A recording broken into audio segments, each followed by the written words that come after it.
Hello दोस्तों, स्वागत है आपका एजुकेशन टाउन के यूट्यूब चैनल पे।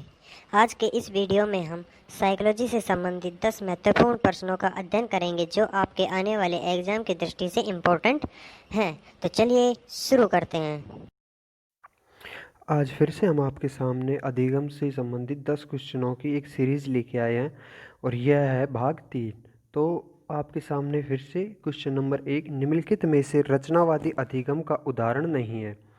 पहला ऑप्शन है प्रयोगधर्मिता, दूसरा क्षेत्र भ्रमण, तीसरा कक्ष वार्ता और चौथा है पाठ्य पुस्तक अध्ययन। अर्थात क्वेश्चन पूछ रहे जो रचनावादी अधिगम जिसके अंदर बालक एक रचनात्मक तरीके से सोचता है, तो प्रयोग द्वारा भी सोचता है, क्षेत्र भ्रमण से भी सोचता है, कक्ष में वार्ता करके भी सोचता है, वह पाठ्य पुस्तक इसका सही ऑप्शन होगा। तो आंसर होगा आपका द।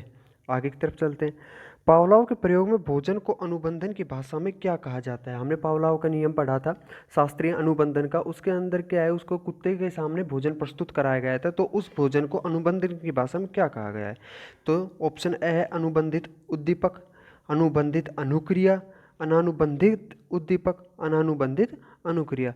तो आपका ऑप्शन होगा स, अनानुबंधित उद्दीपक। आगे चलते हैं क्वेश्चन नंबर 3 की तरफ।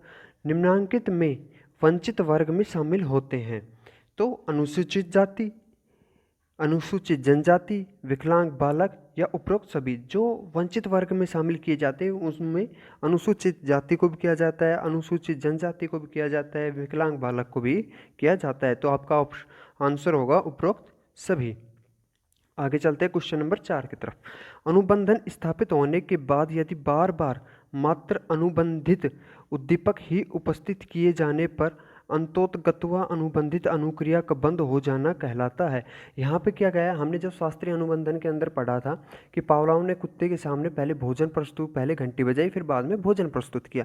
वह बार बार यही क्रिया कर रहा था, अर्थात अनुबंधित उद्दीपक फिर उसके बाद में अनानुबंधित उद्दीपक, अर्थात घंटी फिर बाद में भोजन, घंटी फिर भोजन। लेकिन बाद में उसने क्या किया, केवल घंटी ही बजाता रहा, उसने भोजन प्रस्तुत नहीं किया। तो कुत्ते की अनुक्रिया क्या थी कि वह भोजन को देखकर शुरू में लार टपकाता था, फिर बाद में उसने क्या किया कि वह घंटी के बजते ही लार टपकाने लगा। लेकिन बाद में उसको भोजन ना मिलने की वजह से वह क्रिया क्या हो जाती है, विलोप हो जाता है। तो आपके सामने यही चीज़ पूछी गई थी कि अनुबंधित स्थापित होने के बाद यदि बार बार मात्र अनुबंधित उद्दीपक ही उपस्थित किए जाने पर अंतःतोगत्वा अनुबंधित अनुक्रिया का बंद हो जाना कहलाता है बाह्य अवरोध, विलंब अवरोध, अनुबंधित अवरोध या विलोप। तो आपका आंसर होगा द, विलोप। आगे चलते हैं क्वेश्चन नंबर 5 की तरफ। अधिगम सर्वोत्तम होगा जब, अर्थात अधिगम सर्वोत्तम कब होगा, जब बुद्धि होगी या अनुशासन होगा, अभिप्रेरणा होगी या अभिवृद्धि होगी। तो अधिगम जो संबंधित होता है वो होता है अभिप्रेरणा से, यानी कि आपको जब बाहरी प्रेरणा, प्रेरणा दो प्रकार की होती है, आंतरिक प्रेरणा व बाहरी प्रेरणा। तो जब आपको प्रेरणा मिलेगी किसी से, अभिप्रेरणा, उसी क्या कहते हैं, अभिप्रेरणा। जब आपको प्रेरणा मिलती है तो ही अधिगम हो पाता है। तो आपका आंसर क्या होगा, स।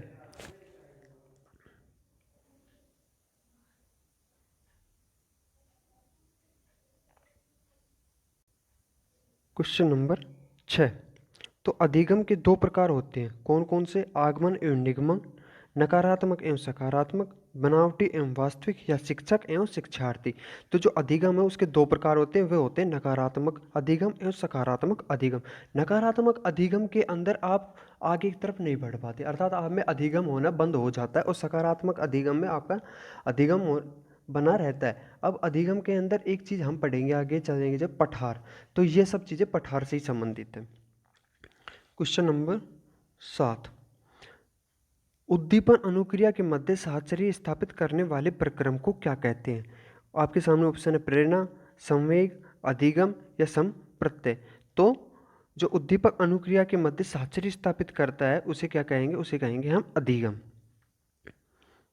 Question number 8। निम्न में कौन सा कथन अधिगम की प्रक्रिया को उचित ढंग से प्रस्तुत करता है। तो आपके सामने है ऑप्शन, व्यवहार में परिवर्तन, सामाजिक व्यवहार में परिवर्तन, कक्ष में अधिगम व संवेदना में परिवर्तन। तो आपसे पूछा गया है कि निम्न में से कौन सा कथन अधिगम की प्रक्रिया को उचित ढंग से, अधिगम की प्रक्रिया को उचित ढंग से प्रस्तुत करता है।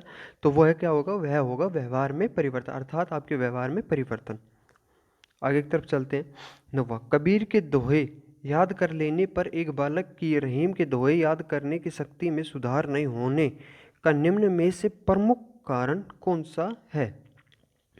तो आपके सामने ऑप्शन है। ये देखो, एक चीज़ हम पिछले 2 और अधिगम के हम पार्ट ले आ चुके हैं, तो उनके अंदर मैंने एक चीज़ बताई थी, स्थानांतरण।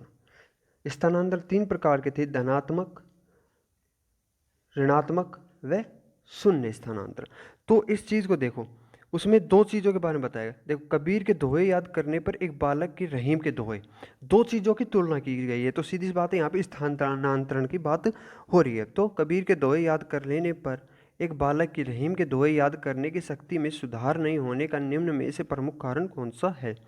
तो आपके सामने ऑप्शन है, दोनों स्थितियों में समानता होना, नकारात्मक स्थानांतरण, शून्य स्थानांतरण, सकारात्मक स्थानांतरण। तो आपका आंसर होगा शून्य स्थानांतरण। और शून्य स्थानांतरण को मैंने किस प्रकार बताया था कि जब आप आगे की तरफ, आप में अधिगम हो रहा है, कोई एक चीज़ से आप में अधिगम हो रहा है, लेकिन दूसरी चीज़ उसमें कोई सहायता या फिर कोई भी विकार उत्पन्न या विरोध उत्पन्न नहीं करती है, तो उसके अंदर शून्य स्थानांतरण होता है। तो जो ये क्वेश्चन है, ये आपके एनसीईआरटी की जो 11th क्लास की बुक है उसमें से भी कुछ क्वेश्चन लिए गए हैं। अगर आपके पास 11th क्लास की पुस्तक मौजूद नहीं है तो आप इसमें से अपनी नोटबुक में आप क्वेश्चन ऐड कर सकते हो। ठीक है, तो हम आगे की तरफ चलते हैं कि कोहलर ने विकसित किया था, अर्थात कोहलर ने कौन सा सिद्धांत विकसित किया था? जो कोहलर को क्या कहा जाता है? गेस्टाल्टवादी कहा जाता है, जो जर्मनी से थे। एस आर बॉन्ड सिद्धांत, इनसाइट सिद्धांत, फील्ड सिद्धांत या कंडीशनिंग सिद्धांत? तो कोहलर ने कौन सा दिया था? वो दिया था इनसाइट सिद्धांत। इनसाइट को हिंदी में कहते हैं हम अंतर्दृष्टि सिद्धांत। तो आज के हमारे 10 क्वेश्चन यहीं पे ही समाप्त होते हैं, और ऐसे ही आगे हम अधिगम की और सीरीज धीरे धीरे लाते रहेंगे। जब तक आपका टॉपिक कंप्लीट हम सभी प्रकार के क्वेश्चनों को कवर नहीं कर लेंगे। तो हमसे जुड़े रहने के लिए धन्यवाद।